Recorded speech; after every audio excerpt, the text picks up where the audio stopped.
Friends, అందరూ ఎలా ఉన్నారు? బాగున్నారా? అనుకుంటున్నాను. మరి ఈరోజు దేవుని వాగ్దానంతో నేను ముందుకు వచ్చాను. ఈరోజు దేవుని వాగ్దానం యెషయా గ్రంథము 45వ అధ్యాయము 14వ వచనం చివరిలో చూసుకున్నట్లయితే, నిశ్చయముగా నీ మధ్య దేవుడు ఉన్నాడు. మరి ఫ్రెండ్స్, ఈరోజు దేవుని వాగ్దానం, మరి దేవుడు ఈరోజు వాగ్దానం ద్వారా మరి దేవుడు ఏం సెలవిస్తున్నాడు అంటే, నిశ్చయముగా నేను నీ మధ్య ఉన్నాను, నా కుమారుడా, నా కుమార్తె అని దేవుడు చెప్తున్నాడు. ఎవరు దేవుడు నాకు తోడున్నాడు లేడు? ఏంటి పరిస్థితులు నాకు ఇలా వ్యతిరేకంగా వస్తాయి? ఏంటి ఇలాంటి ఇబ్బందులు, కష్టాలు, బాధలు? దేవుడు అసలు నాతో ఉన్నాడా? నా పక్షాన ఉన్నాడా? అసలు దేవుడి కృప నాకు తోడుగా ఉందా అని అనుకుంటున్నారేమో. చుట్టూ ఉన్న పరిస్థితులు చూసి దేవుడు చెప్తున్న మాట ఏంటంటే, భయపడకు నా కుమార్తె, నా కుమార్తె, నేను నీకు తోడుగా ఉన్నాను, దిగులు చెందకుము, నేను బలపరచువాడిని నేనే, నీకు సహాయం చేయవాడను నేనే, నా దూతను నీకు ముందుగా పంపి మెత్తగా ఉన్న ప్రతి ఒక్క స్థలాన్ని సరళం చేసి నా కృపతో నా కృపతో నా కృపతో ఓల్ని కృపతోనే నీకు అన్ని విషయాల్లో సహాయం చేస్తా. నేను నీకు అన్ని విషయాల్లో సహాయం చేస్తా.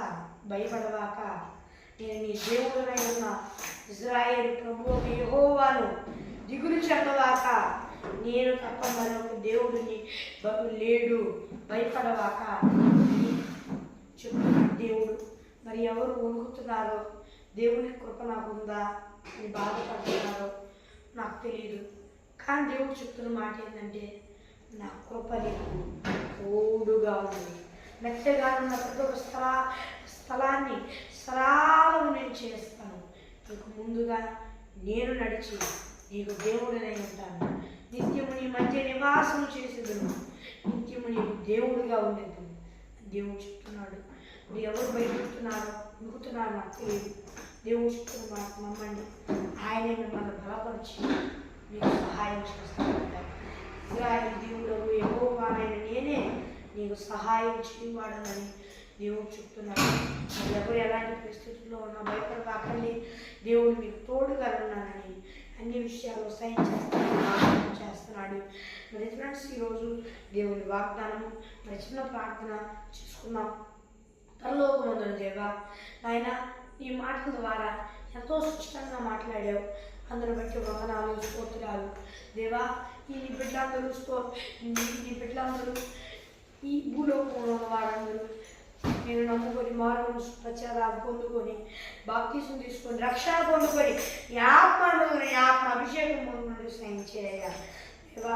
ఒకవేళ పొందుకొని కూడా దారి తప్పితే అలా మారు ప్రచారాలు పొందుకొని దేవా నాయన రక్షణ పొందుకొని దేవా నాయన దేవా యేసయ్య రక్షణ పొందుకొని ఆత్మ అభిషేకం పొందుకొని సహాయం చేయ నాయన. నీకు వందనాలు చెల్లిస్తూ, నీ బిడ్డలతో సూటిగా సృష్టిగా మాట్లాడినందుకు వందనాలు చెల్లిస్తూ వారికి కాల్చివేయమని యేసు నామమున నడుస్తున్నాను దేవా. వాగ్దానము. మరి అలాగే అందరికీ ఒక ముఖ్యమైన ప్రకటన ఏంటంటే, డిసెంబర్ 8వ తారీఖు అంటే రేపు అభిషేక కార్యక్రమం, రేపు సాయంత్రం. మరి అందరూ తప్పకుండా రావాలని నేను ఆశిస్తున్నాను. అందరూ తప్పకుండా రండి. మరి వర్తమానికి పాస్టర్ జ్ఞానశ్రీ గారు, కృష్ణ మినిస్ట్రీస్ రాజమండ్రి, మరి అందరూ తప్పకుండా రావాలని మనస్ఫూర్తిగా కోరుకుంటున్నాను. అందరూ తప్పకుండా వచ్చి దైవ దీవెనలు తీసుకోండి.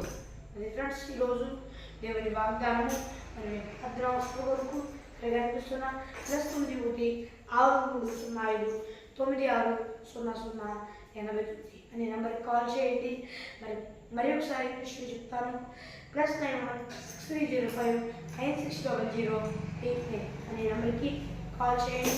మరి ఒక దేవుని వాగ్దానంతో మళ్ళీ అంతవరకు దేవుని కృపాశీస్సులు మనందరికీ తోడయుండి నడిపించి కాపాడునుగాక. ఆమేన్. Praise the lord.